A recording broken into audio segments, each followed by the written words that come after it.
My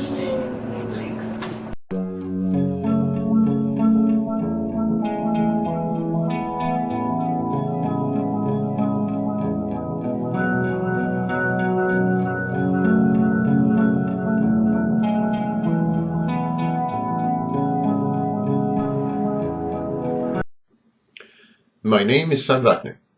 I'm the author of Malignant Self-Love, Narcissism Revisited. Narcissists are addicted to being famous. This is by far a predominant drive. Being famous encompasses a few important functions for the narcissist. It endows him with power, provides him with a constant source of narcissistic supply, admiration, adoration, approval, awe, attention, and fulfills important ego functions. The image that the narcissist projects is hurled back at him, reflected by those exposed to his celebrity or fame, and of course, by the media. This way, the narcissist feels alive. His very existence is affirmed, and he acquires a sensation of clear boundaries, where the narcissist ends and the world begins. There is a set of narcissistic behaviors typical to the pursuit of celebrity and fame. There is almost nothing that the narcissist refrains from doing, almost no borders that he hesitates to cross in order to achieve renown or infamy. To the narcissist, there is no such thing as bad publicity. What matters is to be in the public eye and in the limelight. Because the narcissist equally enjoys all types of attention and likes as much to be feared as to be loved, for instance, he doesn't mind if what is published about him is wrong. He says, as long as they spell my name correctly, I'm content.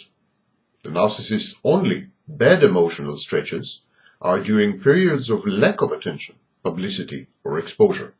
The narcissist hates to be ignored. The narcissist then, when ignored, feels empty, hollowed out, negligible, humiliated, wrathful, discriminated against, deprived, neglected, treated unjustly, and so on. At first, the narcissist tries to obtain attention from an ever-narrowing group of reference. We call it supply scale down. But the feeling that he is compromising, the feeling that he's not getting the best quality narcissistic supply, gnaws at his anyhow fragile self-esteem. Sooner or later, the spring bursts. The narcissist plots, contrives, plans, conspires, thinks, analyzes, synthesizes. He does whatever else is necessary to regain the lost exposure and attention in the public eye, to be again in the limelight. The more the narcissist fails to secure the attention of the target group, always the largest, most prosperous, most qualitative, well, the more he fails to gain their attention, the more daring, eccentric, and outlandish the narcissist becomes. Firm decision to become known is transformed into resolute action, and then to a panicky pattern of attention-seeking behaviors. It may end badly. Some narcissists would even murder to be noticed. The narcissist is not really interested in publicity per se. Narcissists are rather misleading in this sense as well. The narcissist appears to love himself, and really, he abhors himself. Similarly, he appears to be interested in becoming a celebrity, and in reality is concerned with the reactions to his fame and celebrity, not with the celebrity or fame itself, but the reactions to his fame and celebrity. He wants people to watch him, to notice him, to talk about him, to debate his actions. If they do, he exists. The narcissist goes around hunting and collecting all the expressions on people's faces and how they change when they notice him. He places himself at the center of attention, or even as a figure of controversy and hatred. He constantly and recurrently pesters those nearest and dearest to him in a bid to reassure himself that he is not losing his touch, his fame, his magic touch, the attention of his social milieu. He keeps saying, am I still famous? Did they notice me? My arrival, my departure? Truly, the narcissist is not choosy. If he can become famous as a writer, he writes. If he can become notorious as a businessman, he conducts business or shady dealings. He switches from one field to another with ease and without remorse, because in all of them he is present without conviction, bar the conviction that he must and deserves to get famous. He doesn't really love what he does.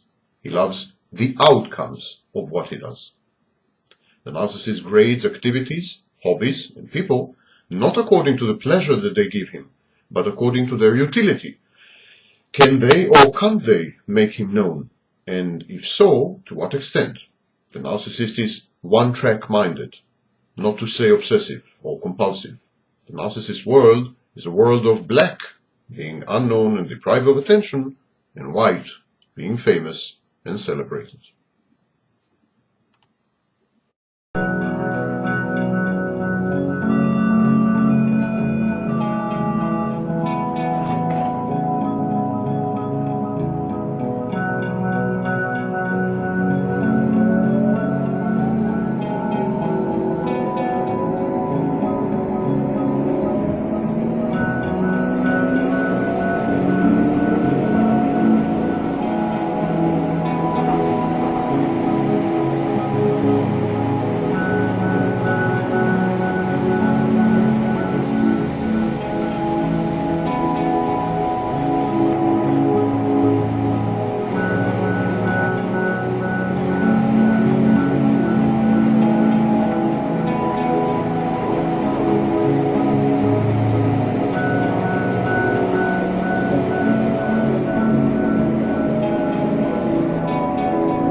You've accomplished so much, and I've had ladies here like Jada Pinkett who will say she's known since she was 3 she wanted to be famous. When did you know you wanted to be Monique? The night my mother and father got together, sugar. I knew at that moment when it happened. That's a great answer. Oh, I was running so fast to get there. Like, do y'all know? That's funny. You know, I think that it was just something that, for me, for as long as I can remember, it was, I wanted to be famous. Not so much rich, because back then when we were coming up, we didn't really see the lifestyles of people. You just knew they were talented, and you knew they were famous. So I think for as long as I can remember, I just wanted to be famous.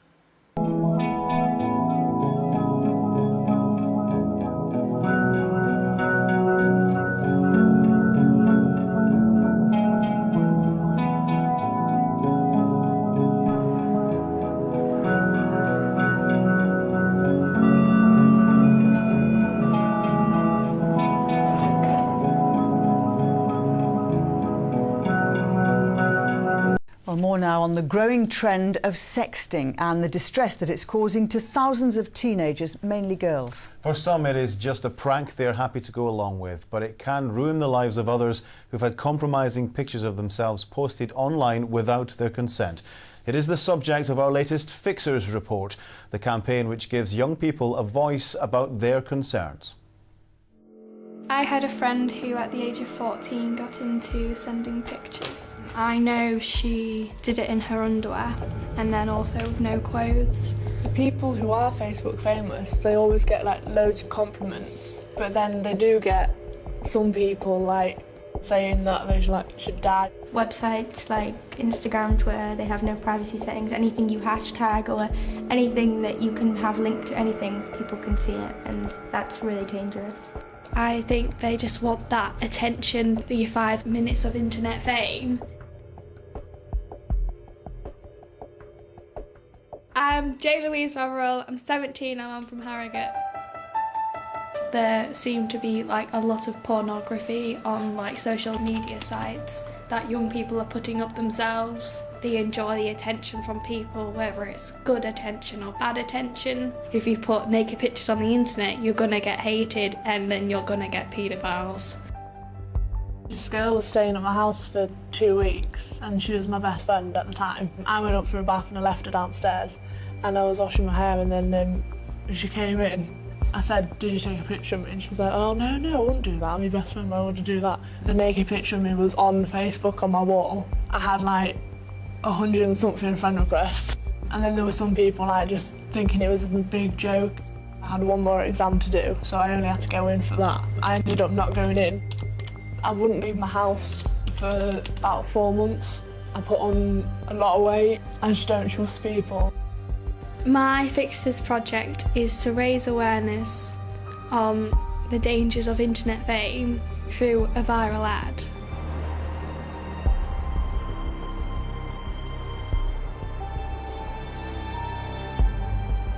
I've come to Leeds Met University to meet an expert who's been studying internet fame. It does feel a bit like being a very minor celebrity, a Z-list celebrity you might say, and for some young people that's a vehicle for freedom and expression. Is it that young people don't think about the consequences? I think young people often believe that what they're doing is fairly kind of private and locked in, but in fact it is very much available for anyone to see. They've left their digital footprint and anyone can trace it. It's an issue that needs to be targeted that hasn't been targeted already. It's new and it's happening now, so if we can try and get one person to think about not putting pictures or being rude and obnoxious, then it would be a great thing for us to achieve.